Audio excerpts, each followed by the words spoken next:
আচ্ছা, আমার মতো কে, কে সবজির সঙ্গে মাছ দিয়ে খেতে অনেক বেশি পছন্দ করেন? আমার তো সবজির সঙ্গে মাছ দিয়ে খেতে খুব বেশি ভালো লাগে। আর বিশেষ করে কিছু, কিছু সবজি আছে যেগুলো কিনা মাছ দিয়ে রান্না করলে সবচাইতে বেশি ভালো লাগে। এই সবজিগুলো যদি এমনি, এমনি রান্না করা যায় তাহলে কিন্তু অতটা ভালো লাগে না। তো কোন এলাকায় কি নামে পরিচিত এই সবজিটা অবশ্যই কমেন্ট করে জানাবেন। এটা রাজশাহীতে ধুন্দল নামে বা ধুমা নামেও অনেকে পরিচিত। তবে ধুন্দল নামটাই কিন্তু বেশি এটার। তো আমরা এই নামেই পরিচিত। তো এই সবজিটা অনেক বেশি মজার, অনেক বেশি নরম এবং মিষ্টি টেস্টের। আর এই সবজিটা দিয়ে মাছ রান্না করলে অসম্ভব মজার লাগে। আসলে সব সবজি দিয়ে কিন্তু মাছ ভালো লাগে না, তবে কিনা এই সবজি দিয়ে ভালো লাগে। তো এখানে আমি রান্নার তেল দিয়েছি, গরম হয়ে যাওয়ার পরে লবণ হলুদ মাখিয়ে রাখা মাছগুলো দিয়ে দিচ্ছি। তো এখানে আমি তেলাপিয়া মাছ ভেজে রান্না করব সবজির সঙ্গে। আপনারা যে কোনো বড় মাছ রান্না করে নিতে পারবেন এভাবে করেই, একই প্রসেসে। তো মাছগুলো হয়ে গিয়েছে ভাজা, তুলে নিলাম। আর ওই তেলের মধ্যে এখন দিয়ে দিচ্ছি পেঁয়াজ কুচি। তো পেঁয়াজ কুচির পরিমাণটা একটু বাড়িয়ে দেবেন, তাহলে টেস্ট ভালো হবে। আর এখানে মরিচটা আর কি মাঝখান দিয়ে ফেলে দিয়েছি, এতে করে ঝালটা আর কি ভালো মতো বের হবে এবং মরিচের ফ্লেভারটাও খুব সুন্দর আসবে তরকারির মধ্যে। তো সব কিছু নরম হয়ে আসলে এখন হাফ চামচ পরিমাণের আস্ত জিরা এই তেলের মধ্যে দিয়ে দেব। তো এই ঝোলের মধ্যে যখন গোটা গোটা জিরা এভাবে করে রান্নার মধ্যে দেওয়া যাবে তাহলে কিন্তু ঝোলটা খেতে অনেক বেশি মজার হয়। তো এই জন্য আমি আস্ত জিরাটাও কিছুটা দিয়ে এখন ভালোভাবে নেড়েচেড়ে নিয়েছি। আর এখন দিচ্ছি গুঁড়া মশলাগুলো। এখানে আদা রসুন পেস্ট 1 চামচ, হাফ চামচ হলুদের গুঁড়া, হাফ চামচ জিরার গুঁড়া, হাফ চামচ লাল মরিচের গুঁড়া আর পরিমাণ মতো লবণ। এই সব কিছু দিয়ে তেলের মধ্যে খুব সুন্দর করে মিক্সড করে নিচ্ছি, একটু ভাজা ভাজা করে নিলাম। আর এখন কিছুটা পানি দিয়ে দিচ্ছি, আসলে মশলাটা একটু খুব সুন্দরভাবে ভুনা করে নিতে হবে।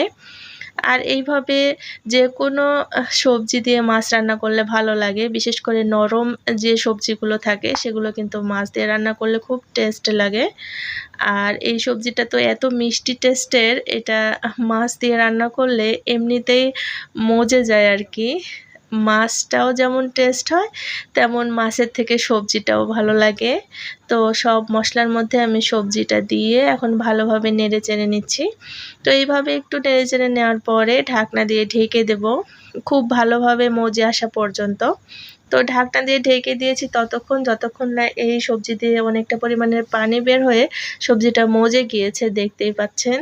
আসলে এই পর্যায়ে সবজিটা প্রায় 60-70% সিদ্ধ হয়ে যায় আর অনেকটা নরম হয়ে যায়।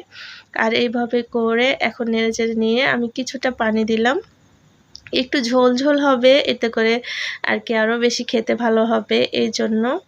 আর এখন বলক উঠে আসার পরে আমি মাছ ভাজাগুলো দিয়ে দিচ্ছি। আর এখন দিয়ে কিছুক্ষণ আমি ঢেকে রান্না করে নেব। তো এই পর্যায়ে কিন্তু রান্না শেষ হতে একদমই সময় লাগেনি আমার। 10 মিনিটের মতো ঢাকনা দিয়ে ঢেকে দিয়েছিলাম, তাতে করেই কিন্তু সব সবজিগুলো সুন্দরভাবে গলে গিয়েছে আর ঝোলটা কত সুন্দর গাঢ় হয়েছে দেখতেই পাচ্ছেন। একদম রেডি হয়ে গিয়েছে। আর এখন আর কি চুলা আমি অফ করে দেব, কারণ আমার মনে হচ্ছে এই ঝোলটা এরকমের থাকলে বেশি টেস্ট লাগবে ভাত দিয়ে খেতে। তো দেখতেই পাচ্ছেন কত সুন্দরভাবে হয়ে গিয়েছে। আর এখন আমি চুলাটা একদম বন্ধ করে দিয়েছি। এ পর্যন্ত যারা আমার ভিডিওটা দেখছেন এবং আমার সঙ্গেই রয়েছেন সবাইকে অসংখ্য অসংখ্য ধন্যবাদ। আর আমার এই রেসিপিটা যদি ভালো লেগে থাকে তাহলে ফ্রেন্ডস অ্যান্ড ফ্যামিলির সঙ্গে শেয়ার করার অনুরোধ রইল। ইউটিউব থেকে দেখলে আমার চ্যানেলটা সাবস্ক্রাইব করে নেবেন। আর ফেসবুক পেজ থেকে দেখলে আমার চ্যানেলটা ফলো করে নেবেন। আর রেসিপিটা যদি অনেক বেশি ভালো লেগে থাকে তাহলে একটা কমেন্ট করে জানাতে ভুলবেন না। তো এখন আমি এটা একটা সার্ভিং ডিশে ঢেলে নিলাম। দেখতেই পাচ্ছেন কতটা সুন্দর আর লোভনীয় একটা কালার এসেছে। গরম গরম ভাতের সঙ্গে এই রেসিপিটা খেতে কিন্তু খুব বেশি ভালো লাগে। মাছ এবং সবজি একসঙ্গে রান্না হয়েছে, এতে করে কিন্তু একসঙ্গে মাছ আর সবজি খাওয়া হয়ে যায়। ভালো থাকবেন। আল্লাহ।